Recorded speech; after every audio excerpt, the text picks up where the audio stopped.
Bom dia, boa tarde, boa noite. Eu sou Carlos dos Santos, doutorando do PPGEC da Unijuí, e no episódio de hoje nós estaremos conversando com o professor Dr. Jonathan Mosqueira, que veio direto da Colômbia, da Universidade Sur-Colombiana, e está presente aqui em Juí, onde ele esteve também realizando uma fala na abertura do 12º Congresso Internacional em Saúde. Então, em nome do PPGEC, em nome da Unijuí, seja muito bem-vindo, professor Jonathan.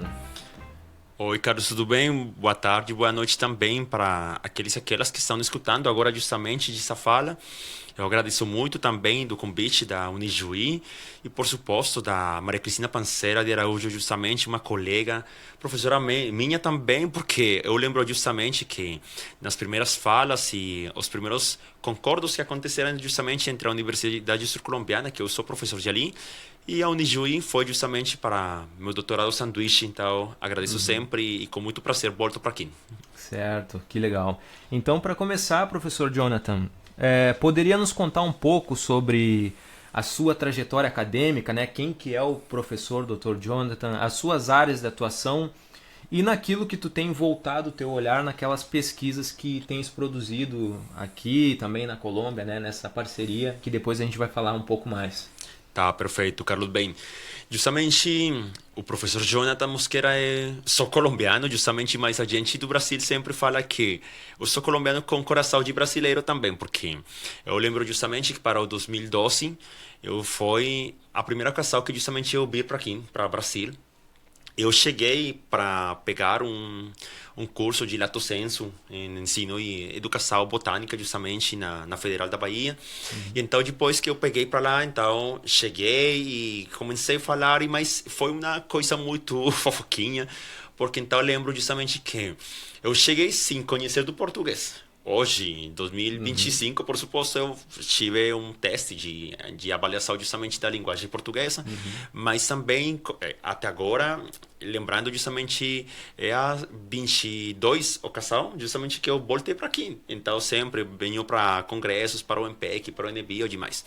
Mas, então, eu faço essa lembrancinha justamente porque eu tenho muita relação justamente com o Brasil e com a gente de diferentes estados, colegas, amigos, mas especificamente minha formação, justamente eu sou professor de ensino da natureza, mas na Colômbia acontece uma coisa muito diferente do Brasil, que a formação de professores tem uma titulação específica. Então, eu sou licenciado em Biologia, Química e Física, as três disciplinas da ciência da natureza. Sou mestre em Educação e Pesquisa, justamente, e sou doutor em Educação na Ciência da Natureza da Universidade de Antioquia, e ali foi justamente onde eu assisti o meu doutorado sanduíche aqui na Unijuí, em tempos de pandemia, curiosamente também. Eu posso destacar, e também aqui nesses momentos, que nosso grupo de pesquisa, eu faço parte do grupo de pesquisa Ensina. Ensina é uma assinatura, uma sigla, uma abreviatura, justamente, que tem significação de Ensino da Ciência da Natureza. Certo. Então, um grupo de pesquisa com estudantes de graduação, de pós-graduação, mestrado, doutorado, que fica na Colômbia, na Universidade Sur-Colombiana, e justamente desde esse grupo de pesquisa, e é uma coisa muito particular que acontece. Na Colômbia trabalhamos muito a formação inicial de profissionais de educação, de diferentes campos do conhecimento, desde uma perspectiva de sementeiras. É uma tradução que a Cristina tem. E sementeira é um grupo de pesquisa, mas sem tanta burocracia, acho mais que com interesses, vocações científicas, e esses interesses, essas motivações que tem para fazer, justamente desenvolver um projeto de pesquisa, de extensão, acadêmicos também. Então, trabalhamos o assunto de ensino da natureza, das ciências, e temos uma linha muito forte de pesquisa na educação da saúde. Certo, que legal. Então, o primeiro contato com o Brasil foi na Bahia, conforme estavas falando, e não tinha contato com a língua portuguesa. Então, não tinha. A partir de lá que começou a... Aprenderam escutando os baianos, Sim.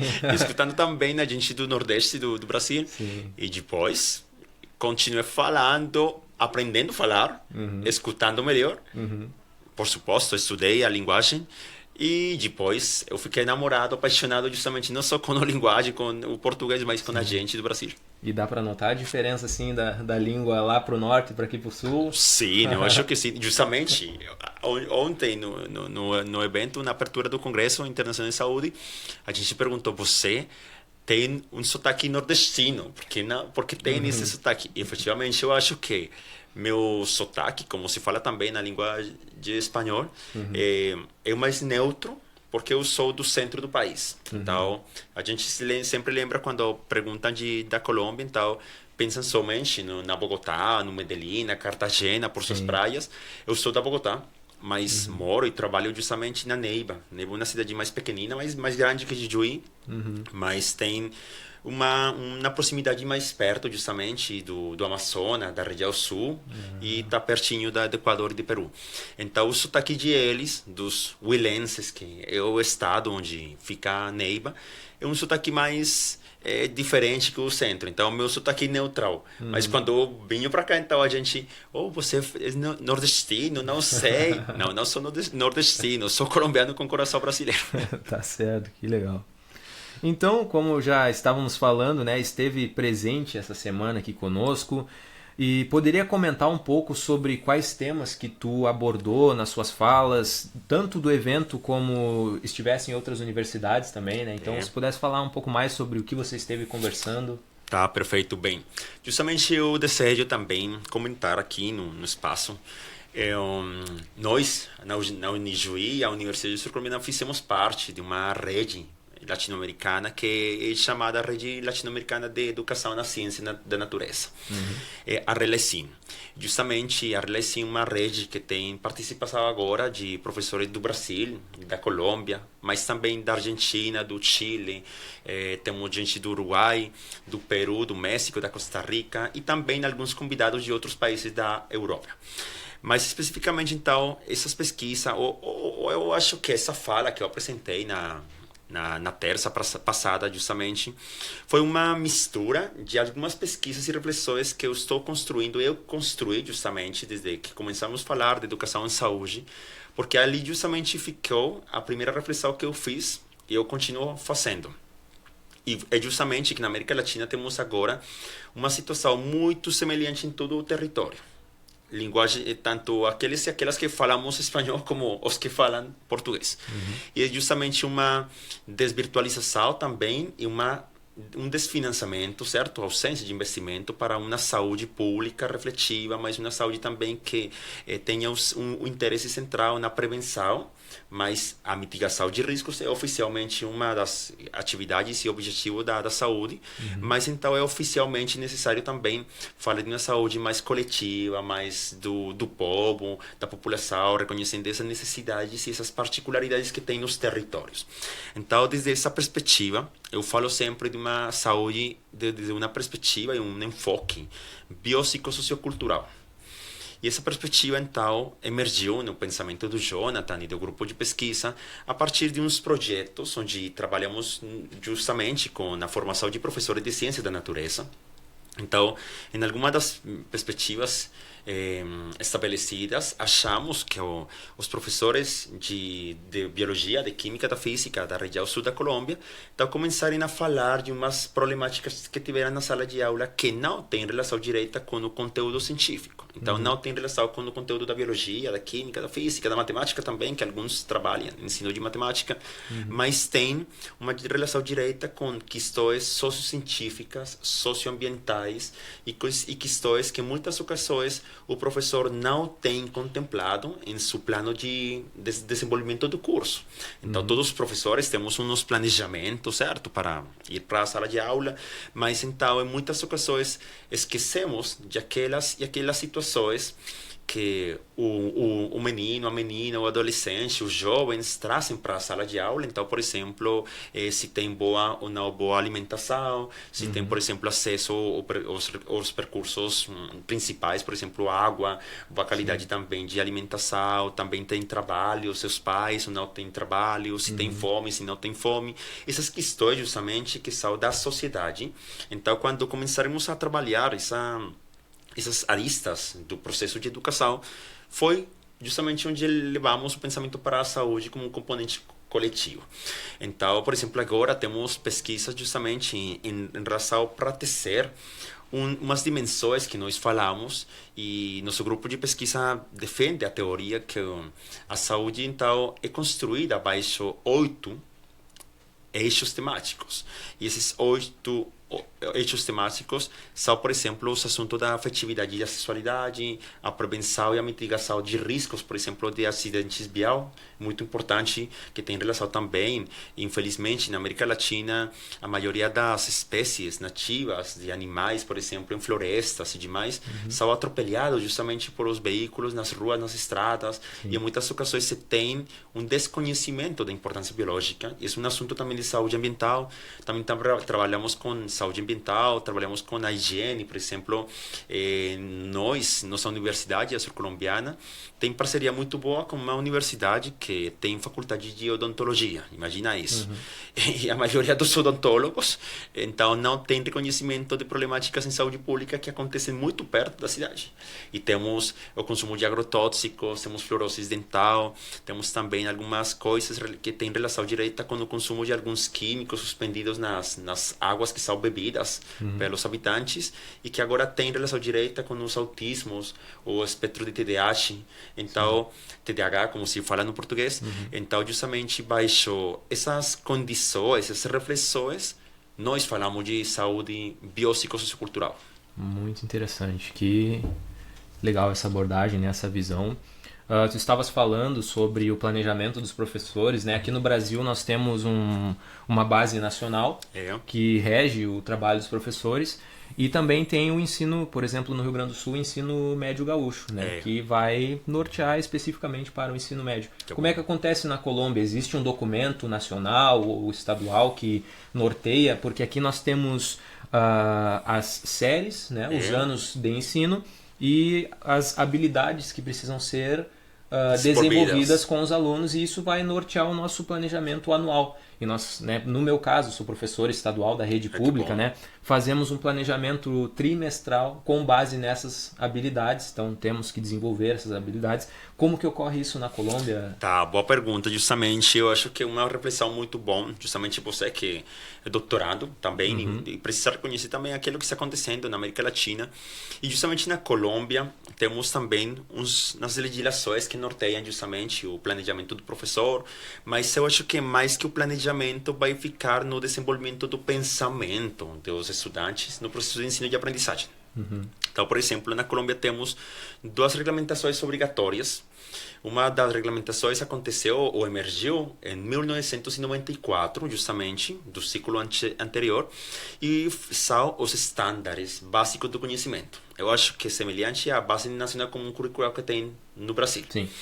Mas depois de muitas reflexões, muitas falas também entre os ministérios, justamente porque começaram a emergir umas possibilidades, eu acho muito interessantes, porque o Ministério de Educação Nacional, que tem responsabilidade da educação pública da Colômbia, e também de fazer legislação em relação com a educação subvencionada ou privada que tem na Colômbia, então começou a falar de estándares. Então, o estándar justamente como a meta de aprendizagem, certo? Esse tópico final que o estudante vai ter e vai obter. Então, se falamos de um exemplo, assim, pontualmente, o estudante da Colômbia que termina seu ensino médio, então, por exemplo, no ensino de Química, então vai ter a possibilidade, concordo a escrita que ficou desde 1994, vai ter a possibilidade de compreender todos os processos bioquímicos, onde se fala de química orgânica, química não orgânica, também a bioquímica, assuntos, por exemplo, como a fotossíntese e demais, que tem uma relação direta com a transformação de moléculas de carbono, certo? Então, isso vai ser um estándar, por exemplo, para eles. Mas, então, depois, os pesquisadores e a gente dos projetos de desenvolvimento em relação com a educação, como estratégia pedagógica de pesquisa, então, começaram a refletir, e foi construído no 2016 um documento muito importante que agora na Colômbia está acontecendo como acho que um norteio específico para os professores, porque aqui nesse documento que é intitulado Os Direitos Básicos de Aprendizagem, então temos direitos básicos para o ensino de ciências da natureza, para ciências sociais, para matemáticas, para a linguagem, especificamente 4 áreas do conhecimento. Então, quando emergiu esse documento, foi uma proposta muito boa, porque os professores justamente entenderam por primeira ocasião, acho que na Colômbia, justamente que daquele estándar, daquela meta tão ambiciosa, tão utópica em muitas ocasiões, porque os estándares possivelmente não tiveram a reflexão precisa de reconhecer, então, que na sala de aula temos estudantes muito diferentes, certo? Então, vamos ter 30 caras ali, justamente, que têm diferentes possibilidades econômicas, sociais, pensamentos, interesses, motivações. Então, justamente que não todos vão chegar para a meta. Alguns, sim, vai cruzar e vai chegar de frente e tá tudo ótimo, mas alguns meninos, algumas meninas vão ficar na metade do caminho, do recorrido, tá? Então, baixo essa situação, os direitos que estabeleceram. A meta disse isso, mas o direito vai ficar ali. Então, vai ser o mínimo que todos, independentemente do seu processo de aprendizagem, de suas necessidades educacionais, que se fala agora na Colômbia desde 2017. Então, esse vai ficar certo, o mínimo que todos vão aprender. Isso ficou muito bom, porque então agora o professor, justamente, como vocês no Brasil, tem um planejamento por períodos escolar. Não é uma turma. Eu acho que vai ser um período de tempo especificamente para desenvolver alguns conteúdos. Então, temos na Colômbia escolas públicas e privadas que têm 4 períodos. Então, por exemplo, o ano escolar, que são 10 meses aproximadamente, com feiras e demais. Então, cada um dos períodos tem 10 semanas. 40 semanas tem o ano escolar na Colômbia. Mas temos outras propostas educacionais, então, que eles considerarem que 4 períodos são muitos, então dividiram o ano escolar em 2 períodos de 20 e 20 semanas, e outros têm 3 períodos. Então, o Ministério de Educação permitiu que cada uma das escolas, seus conselhos diretivos educacionais, estabeleceram a divisão do plano de desenvolvimento do ano escolar, mas sim, é obrigatório que todos os professores da Colômbia para o campo da ensino de ciências da natureza tiveram em consideração os direitos básicos. Então, isso foi muito bom, eu acho, porque assim como acontece aqui no Brasil, que tem o Enem, certo? O Exame Nacional de Avaliação de Educação e Ensino Médio, ali na Colômbia temos o IDFES, a Prova Saber 11, que é o semelhante para o Enem do Brasil. Então, todos os estudantes são avaliados com o mesmo teste, a mesma prova escrita de conhecimentos em ciências da natureza, em ciências econômicas e sociais, linguagem, matemáticas, linguagem estrangeira também para o inglês. Então, todos têm a mesma prova, então tem todos o mesmo direito básico. Mas em que acontece a diferença? Que algumas escolas, alguns estados, efetivamente, como aqui acontece com o ensino meio gaúcho, então, por exemplo, no Huila, onde eu moro e trabalho, os professores da rede estadual não têm umas pautas, umas diretrizes que norteiam especificamente o ensino dos huilenses. Mas se vocês conhecem e lembram, e não sei, algum dia tem a possibilidade de ir, por exemplo, para Antioquia, que é uma região do norte do país, que é a capital do estado, é a cidade de Medellín, que é uma cidade com muitas inovações tecnológicas também. Então, eles têm uns norteios diferentes também para complementar o direito. Então, é uma situação muito semelhante, quizás, com o que acontece no Rio Grande do Sul, mas também tem outros projetos, o Ministério, então, por exemplo, agora se fala na Colômbia de um projeto muito bom, que eu justamente faço parte, e um projeto de centro de interesse. Então, por exemplo, são grupinhos de pesquisa que são conformados na sala de aula com um professor de biologia ou de química da física, mas também um professor de matemática e um professor de tecnologia. E os 3 professores, com seu grupo de estudantes, conformam um centro de interesse científico. Então, essa vai ser uma estratégia para sair da sala de aula de 4 paredes e ensinar áreas como o campo do conhecimento, como as ciências, a tecnologia, as engenharias, as matemáticas, com outra perspectiva do pensamento científico. Baseada no interesse dos alunos. Também, principalmente. Fora do turno escolar ali. Se encaixa como espaço não formal de educação, por exemplo? Por exemplo, isso. Então, também vai ser uma estratégia de complementar a jornada escolar. Então, porque na Colômbia é obrigatório que o professor fique na sala de aula 6 horas. E os estudantes concordam com o plano. Então, temos escola de 6 horas de educação, de segunda para sexta, temos algumas de 8 horas e temos outras de 10 horas. Qual vai ser a diferença especificamente?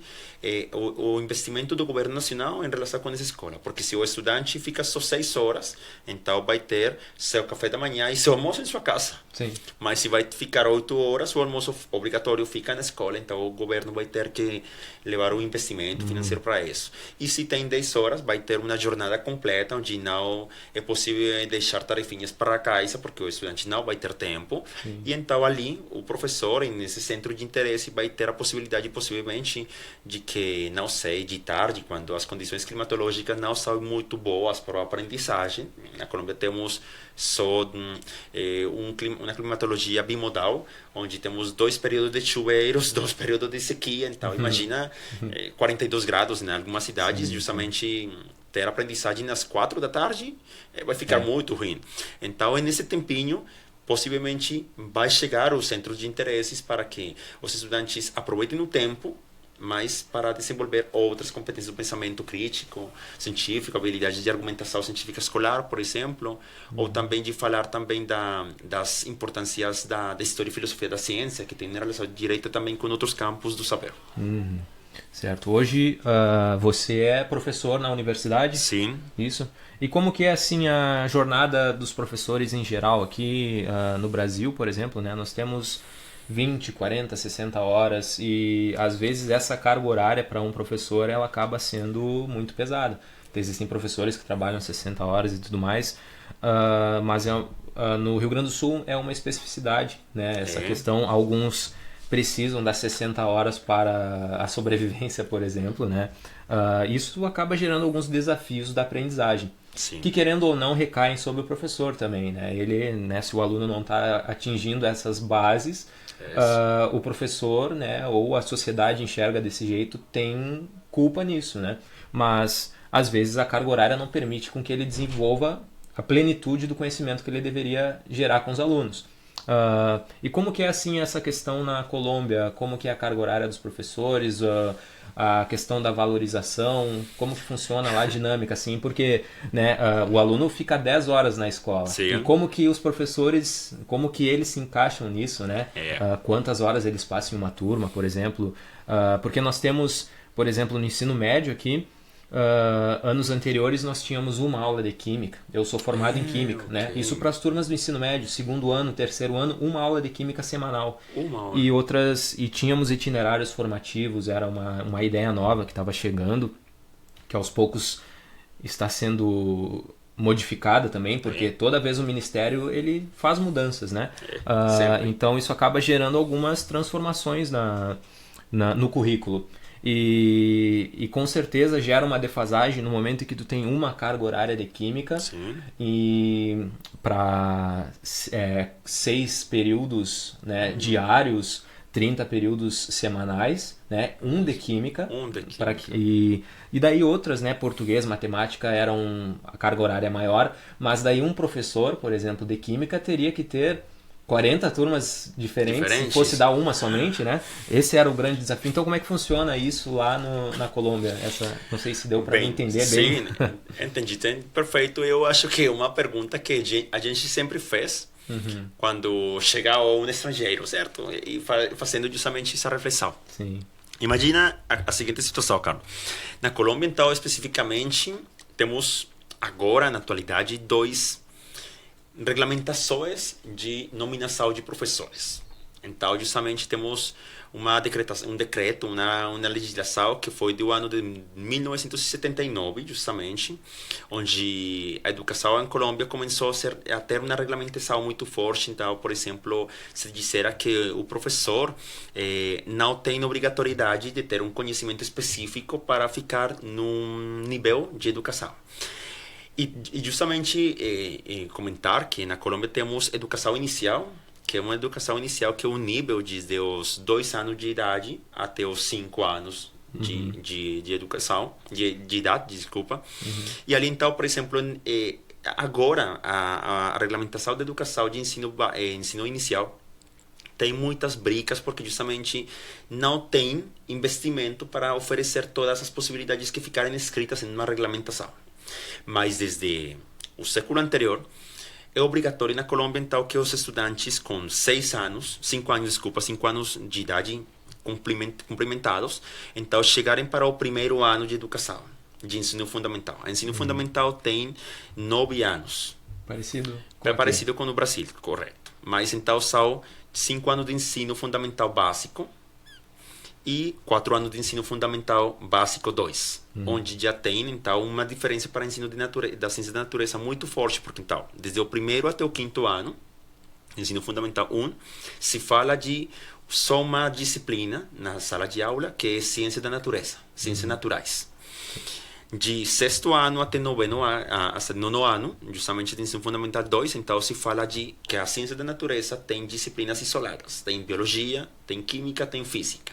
Então, respondendo também parte da pergunta que você fez, então, na primária, como se fala na Colômbia, mas de ensino fundamental 1, então, são aproximadamente entre 4 até 5 horas semanais que tem para ensinar ciência da natureza. Então, uma carga horária muito forte. Então, o professor, com 4 turmas, está cheia sua carga horária. Porque aí vem outra resposta de tua pergunta.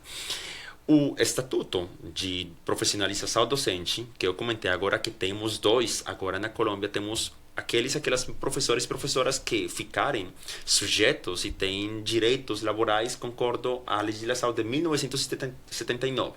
Mas depois, para o 2002, desse século, então, apareceu novas considerações em defesa principalmente da dignificação docente.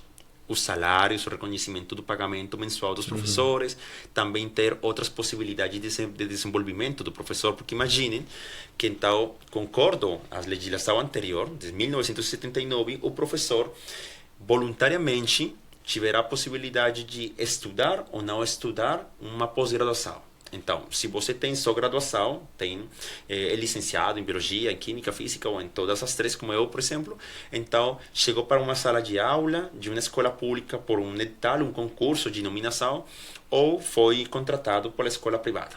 Então, nessa legislação, você só precisar de uma titulação básica. Ou básica não, uma titulação de licenciatura para ser professor.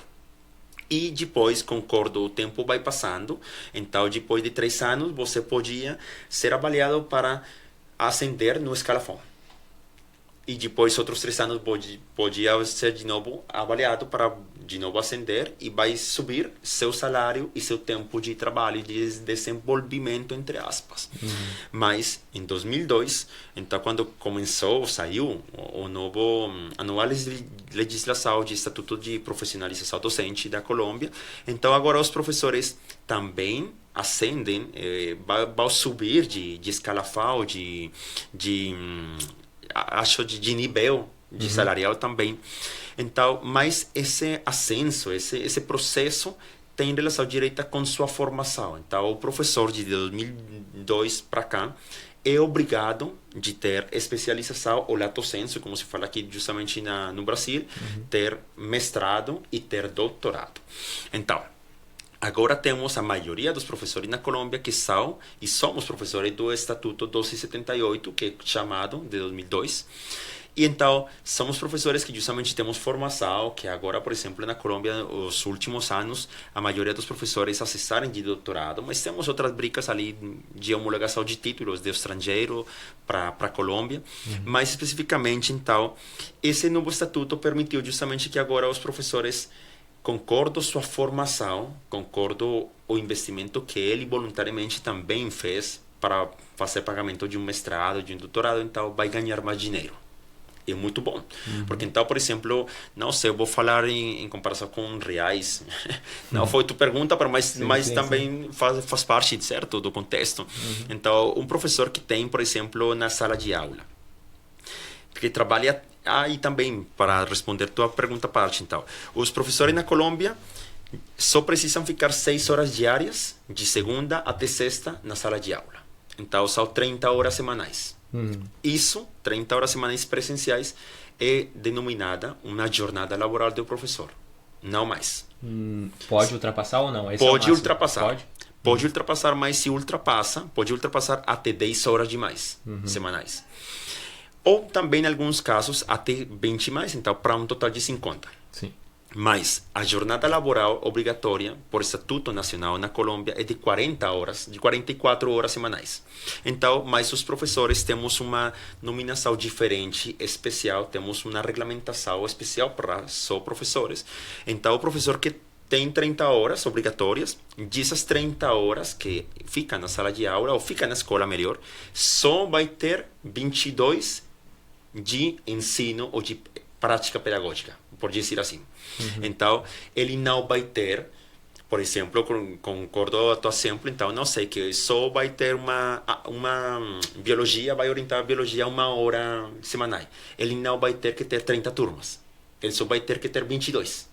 Porque as 8 horas demais são para avaliação, para fazer o planejamento, para ter outras coisas presenciais na sala de aula, mas não ter obrigatoriedade de ir para a sala de aula com os estudantes. Então, se o professor tem 4 horas de aula de biologia, certo? Então, só vai ter que olhar 5 turmas. Sim. E não vai ter. Então, a diferença com o Brasil acontece muito forte, porque eu também, em alguma fala com outros colegas de outros estados do Brasil, compreendi também isso, que tem uma intensidade horária muito baixa em alguns estados para o ensino de ciência e natureza, mas na Colômbia não acontece isso. Por exemplo, no ensino médio, então os estudantes têm aproximadamente 4 horas semanais de química, 4 horas semanais de física e tem 2 horas semanais de biologia. Imagina, 10 horas das 30 horas obrigatórias. Então, eu comentei agora, por exemplo, que em algumas escolas tem até 10 horas, certo? Os estudantes. Como acontece isso, então? Nessas escolas que têm educação em jornada única, assim chamada, então, que tem 10 horas os estudantes, vão precisar de mais de um professor para biologia, ou para química, ou para física. Então, ali temos diferentes horários de trabalho. Então, alguns professores vão chegar à sala à escola, a escola, desde a primeira hora, concordo o horário escolar, e vai ficar até o meio-dia, 6 horas. Sim. E outros vão chegar, não sei, pode ser 11 horas da manhã, e vai trabalhar até 5 horas da tarde. Aí ele tem 6 horas. Então, por mais que a gente tenha aulas, tenha escolas com horários estendidos, mais prolongados, sempre o professor só vai ter que trabalhar 6 horas presencialmente. Que ele quer trabalhar horas estendidas, horas extras, como são chamadas na legislação do trabalho na Colômbia, pode, mas vai ter mais dinheiro, vai ter mais pagamento. Sim, claro. Não. Então, é semelhante à estrutura educacional, mas os pagamentos são muito diferentes e também as considerações de dignificação laboral. Então dá para se dizer que um professor ele é bem reconhecido assim dentro do agora país? Sim. É? Agora, eu falo de agora, justamente de 10 anos para cá, e também o investimento para estabelecer os pagamentos mensuais, os honorários, o salário dos professores, cada ano, acho que tem briga, sim. Tem briga, tem obrigatoriamente que fazer atividade de sindicalismo para exigir seus direitos, mas o governo, todos os governos nos últimos anos, tem acesso e voluntário para fazer as mudanças precisas para fazer melhores pagamentos para os professores. Que legal, interessante saber um pouco da realidade lá na Colômbia, né? Agora, voltando, né, para a parceria entre a Unijuí e a Universidade Sul-Colombiana, poderia dizer um pouco a respeito de como acontecem essas relações internacionais entre as nossas universidades? Como que essa parceria tem contribuído para a formação dos professores, tanto colombianos quanto brasileiros, se ocorrem intercâmbios e coisas desse âmbito? Eu posso falar e posso dizer com muita segurança, Carlos, que justamente a Unijuí eu levo sempre no meu coração também, porque eu formei também aqui, mas concordo o convênio que tivemos da Sul-Colombiana e Unijuí tem muito bons resultados até agora. Porque na Universidade Sul-Colombiana temos a ORNI. A ORNI é a Oficina de Relações Nacionais e Internacionais. O escritório, como se fala no português. Porque oficina é talher, é outra coisa que está na tradução. Mas aqui, que tem precisamente o escritório também, o ERI, certo? Que é coordenado pela Vanderleia, justamente. Então, esses dois escritórios, do Ser Colombiano e da Unijuí, falaram muito bem e muito bom também para quando começou a convênio. Até agora, então, o que temos, por exemplo?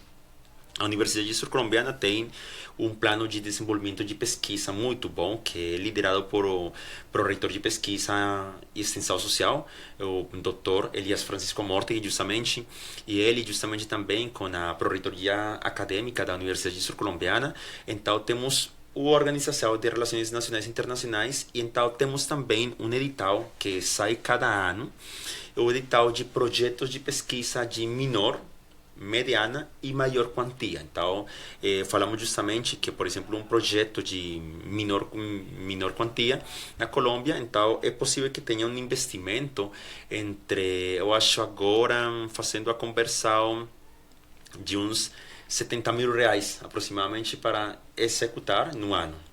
Então, essa perspectiva nos permitiu que, justamente com a Cristina Pancera, com a Bídica Bianchi, com a Eva Bofa, aqui da Unijuí, temos projetos onde a Universidade Sul-Colombiana tem um investimento para convidar elas para a universidade, para a Neiva, ou também para outros eventos, justamente. Então, até agora, por exemplo, no 2017, levamos a Cristina Pancera justamente para a Colômbia, para participar no congresso como palestrante internacional.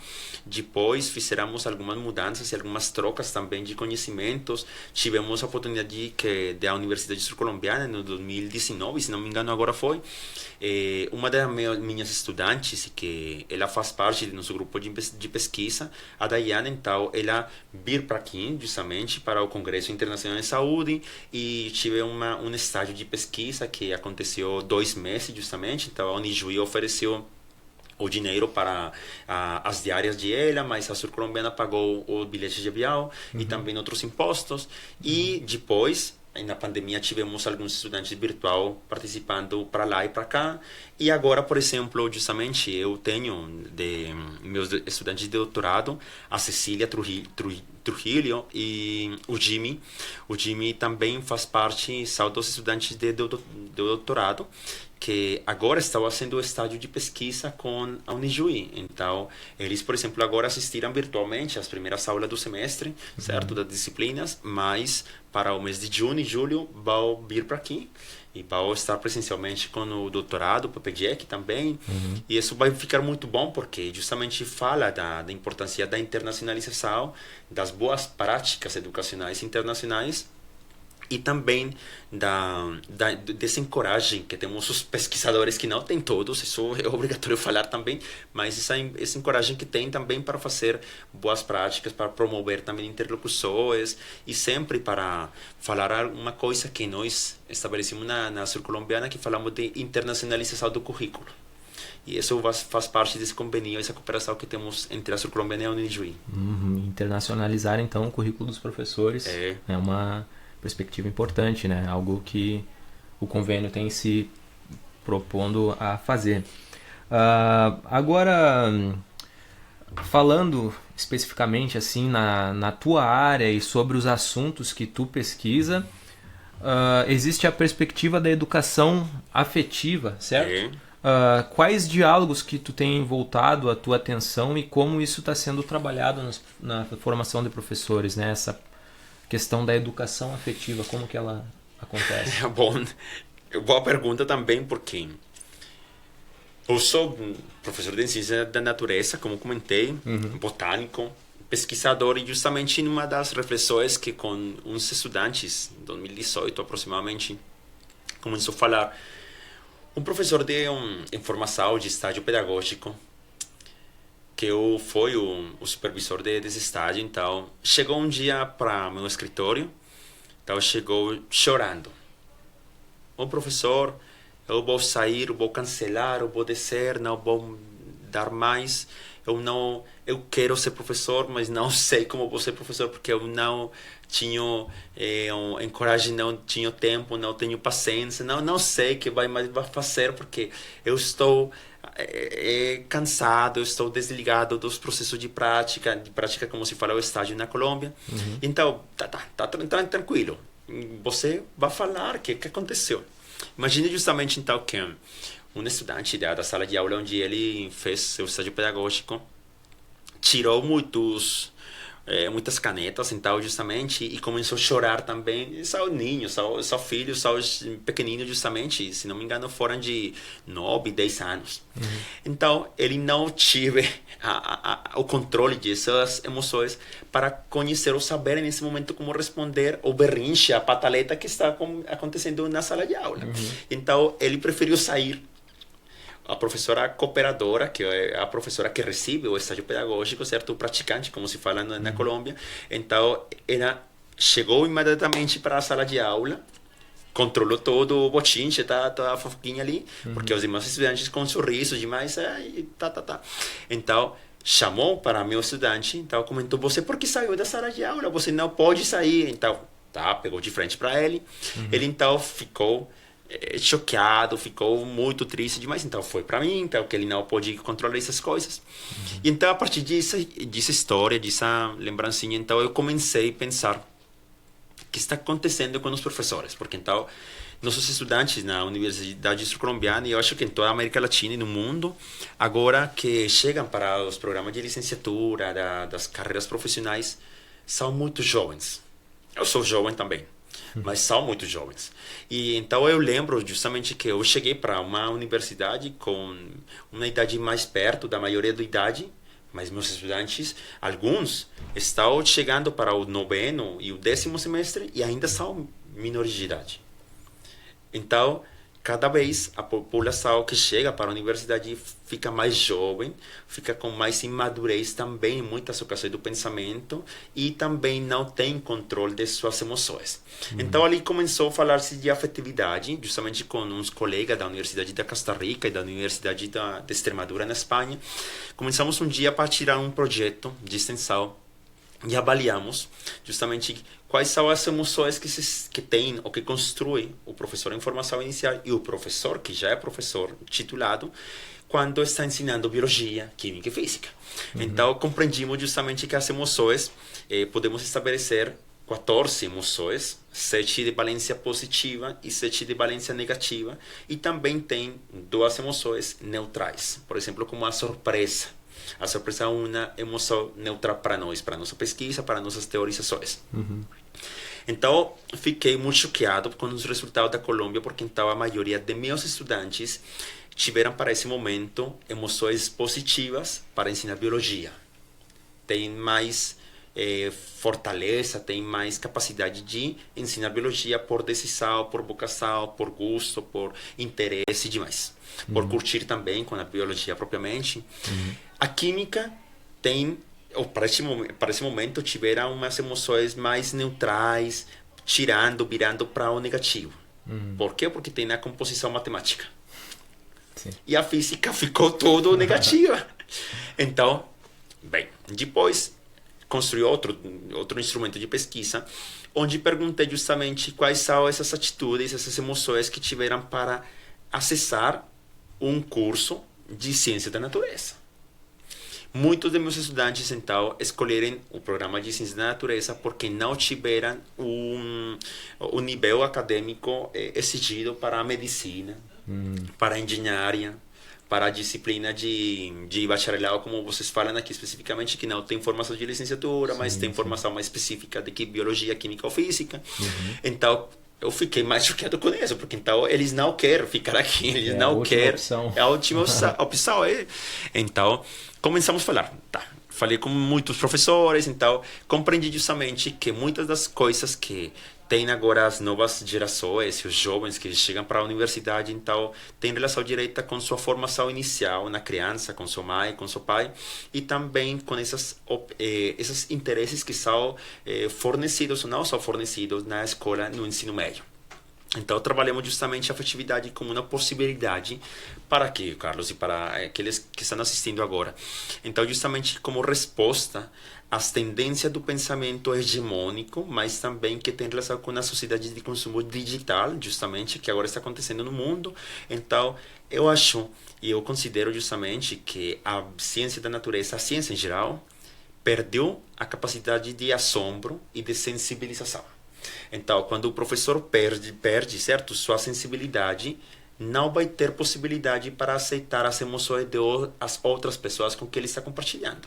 Porque se você, então, por exemplo, não quer ser professor, escolheu ser professor porque não tiver mais opção, e depois aprendeu sim o conhecimento biológico, químico, físico, mas não tem claridade de como ensinar.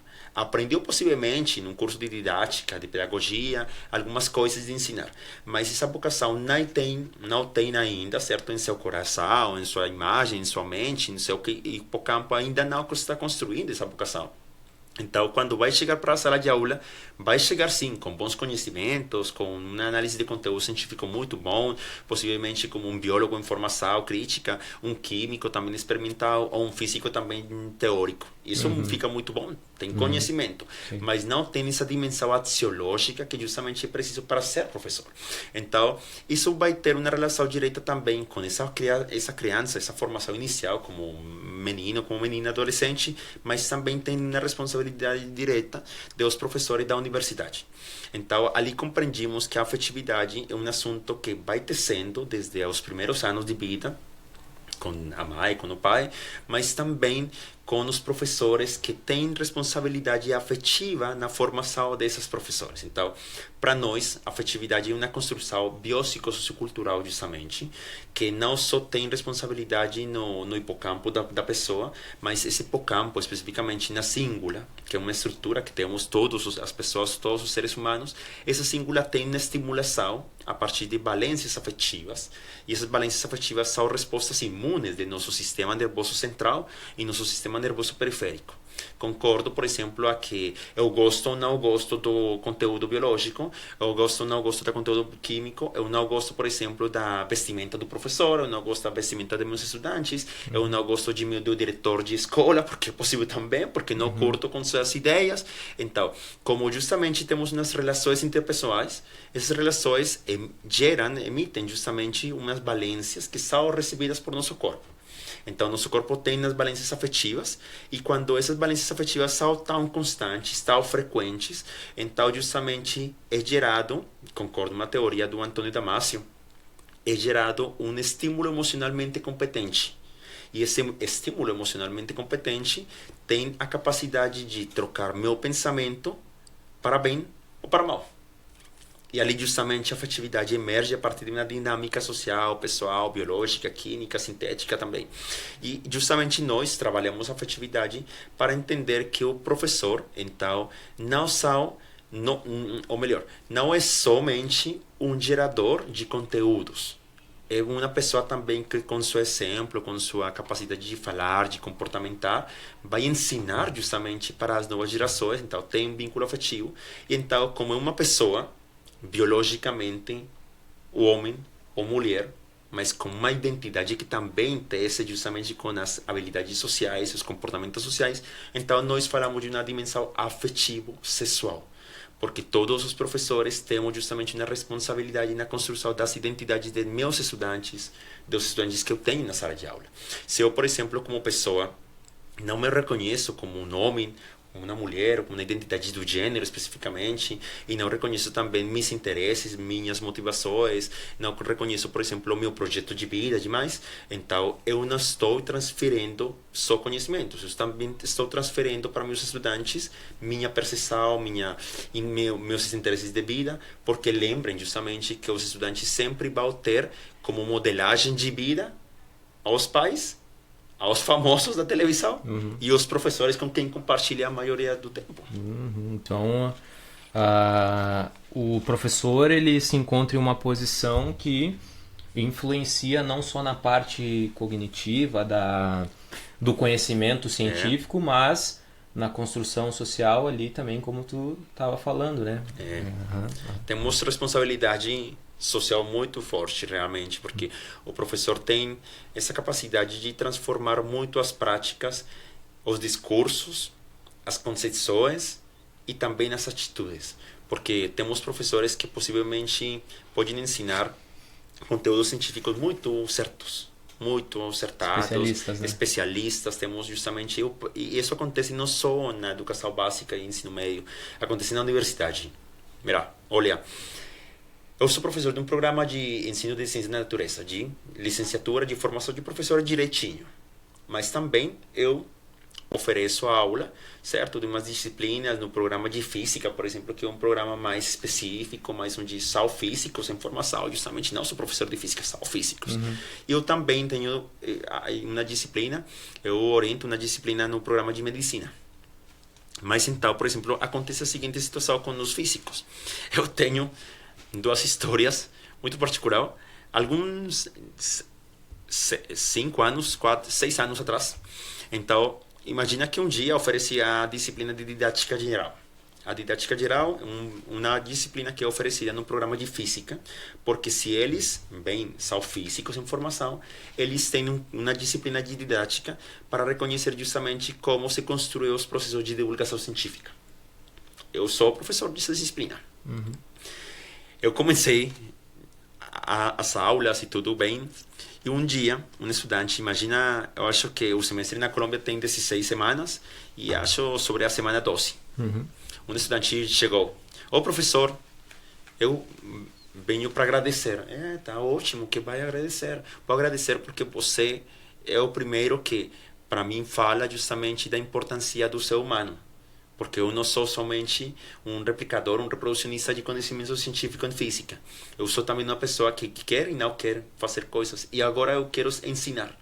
Eu vou trocar de programa, vou trocar de curso. Meu Deus, você qual semestre fica? Eu estou no 9º semestre, imagina, falta só um semestre para ser físico.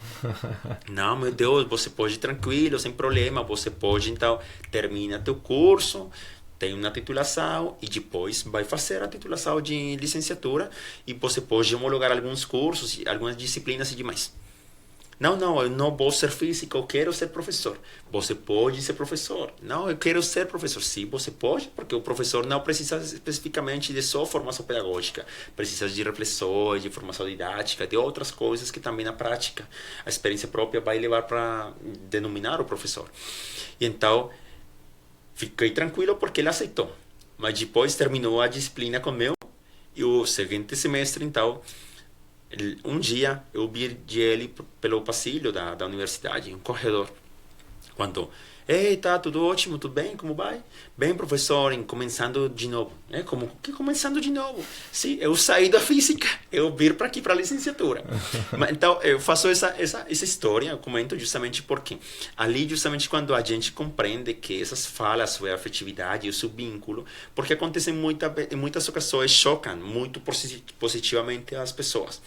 Porque justamente, infelizmente, em muitos dos cursos que temos na Colômbia e na América Latina, temos professores que são muito bem preparados, têm muitos conhecimentos, mas esquecem que estão trabalhando com seres humanos, que estão trabalhando com pessoas que têm e não têm.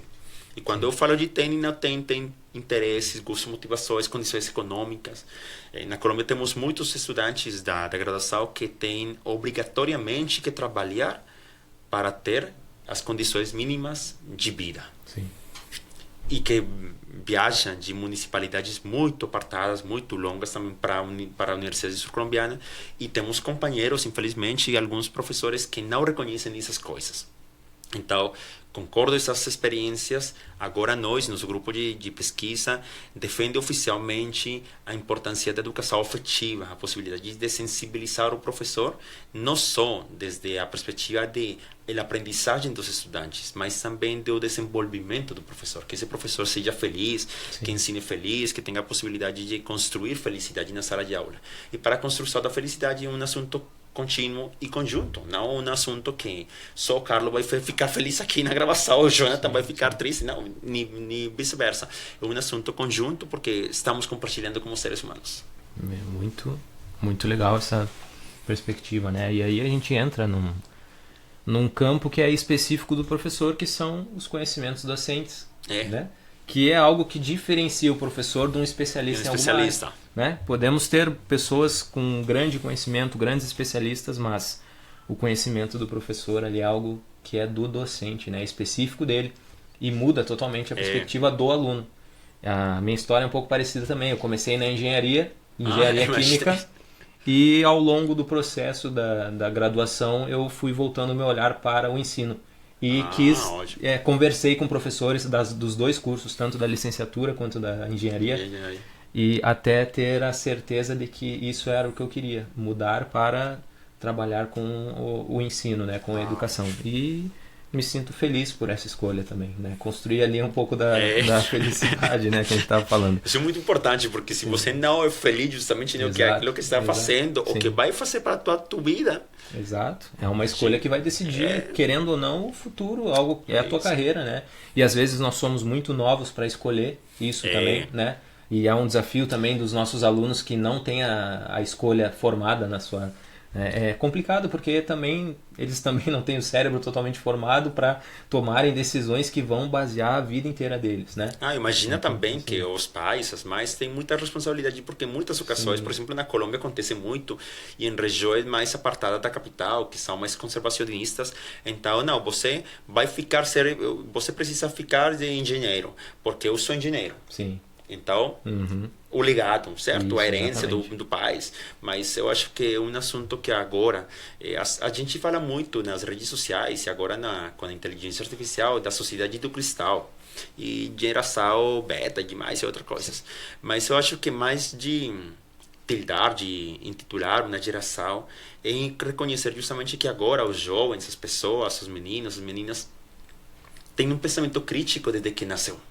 Porque esse pensamento crítico justamente está também alimentado pelas informações tecnológicas e a sociedade de consumo digital, que é muito frequente. Agora, quem não tem um celular, um telefone, que não tem acesso à internet demais.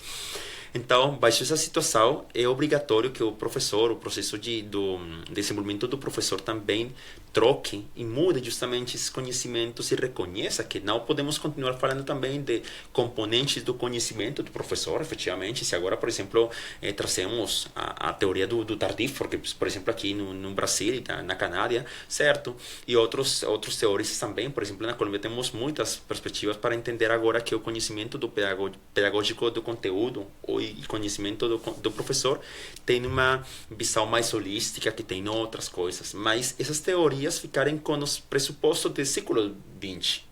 Para o século XXI temos que fazer outras propostas, porque agora eu acho que o conhecimento do professor não só tem relação com o conteúdo, com o conhecimento do estudante, do conhecimento do currículo, o conhecimento tecnológico também, o PCKT, por exemplo, que se fala, mas também tem uma relação direta com essa relação que está tecendo-se na sala de aula, porque você vai ser o responsável como professor, Carlos, você é justamente dessas meninas que chegaram para a tua turma, porque você vai ter 40 turmas, possivelmente, não sei quantas tenha, mas vai ter uma turma onde justamente você vai fazer um acompanhamento muito maior, certo? Uma fala direta com os pais, e ali justamente vai ter coisas que não tecem com o conhecimento. Exatamente. Científico, somente, sim, mas também do conhecimento das pessoas. Mas muito boa a nossa conversa, né? Então, para finalizarmos aqui, gostaria de falar mais alguma coisa? Eu gosto muito desse tipo de cenários, porque eu gosto de parabenizar também, eu desejo parabenizar a Unijuí, o PPGEC, o programa também de educação e sustentabilidade em sistema sanitário também, e os demais programas, porque aconteceram uma proposta do Congresso muito boa. Eu falei também com a Cristina, eu aproveito justamente para dizer que eu não conhecia, por exemplo, o palestrante também que foi convidado para a mesa central de abertura. E eu trabalho em educação em saúde afetiva, sexual, mas também a responsabilidade do maestro e do professor, mas concordo com as perspectivas biomédicas que em muitas ocasiões são necessárias se se fala de saúde, mas uma perspectiva, ou melhor, mudar essa perspectiva biomédica centrada na medicação farmacológica para uma medicação mais preventiva, mais de educação conservacionista da saúde própria, saúde coletiva. Então, quando se pensa justamente nessas emergências e justamente esses retos que temos agora, as pessoas, os seres humanos que temos, por exemplo, e já de frente para a seguinte versão do Congresso, é pensar também nessas emergências metodológicas que estão acontecendo, não só teóricas, porque justamente é uma necessidade atual. Na América Latina agora tem, infelizmente, muitas doenças, e não são doenças só de pandemias, de endemias e demais. Tem doenças especificamente políticas, crítica do pensamento, dos modelos hegemônicos, as heteronormatividades que também falam justamente na atualidade, e os governos que estão aceitando, infelizmente, e que isso leva também para esquecer a diversidade do pensamento, a diversidade sexogenérica, a diversidade também ideológica que temos os seres humanos. Então, isso vai ficar com uma proposta muito boa, e eu acho que esse tipo de espaços onde chegam os palestrantes, mas chega especificamente os estudantes de graduação, de mestrado, de doutorado, e o professor, e chega também as pessoas do diário vivir, como se fala, justamente mais específico, e são espaços muito importantes para refletir e para transformar as realidades dos territórios. E é importante que a universidade seja um desses locais em que a diversidade das ideias e possam confluir e possam diálogo, né? Um diálogo igual, onde eu não imponho o meu pensamento e tu não impõe o teu, mas conversamos e aprendemos juntos, né? Então, acredito que esse é o papel, né, da universidade, e que bom que temos um local livre onde podemos exercer esses diálogos. Mas então quero agradecer em nome do PPGEC, do podcast Consciência, agradecer aqui ao Jonathan, né, que veio prestigiar e fazer nós termos um episódio internacional, né, direto da Colômbia. Queremos agradecer então em nome do programa, dos meus colegas que ajudam também no projeto do podcast, agradecer o pessoal da rádio, agradecer a você também que está nos escutando até agora, né? Muito obrigado pela sua companhia, obrigado professor Jonathan, e esse foi o episódio 62 do Consciência, podcast do PPGEC, que está disponível no Spotify e no YouTube. Então, um grande abraço, fiquem com Deus e muito obrigado, Jonathan. Muito obrigado, Carlos, também pelo convite. Também agradeço a gente, certo, que está assistindo e que vai assistir sempre. E afortunadamente a tecnologia contribui muito também para falar e alfabetizar cientificamente. Muito obrigado. Certo, muito obrigado. Um grande abraço.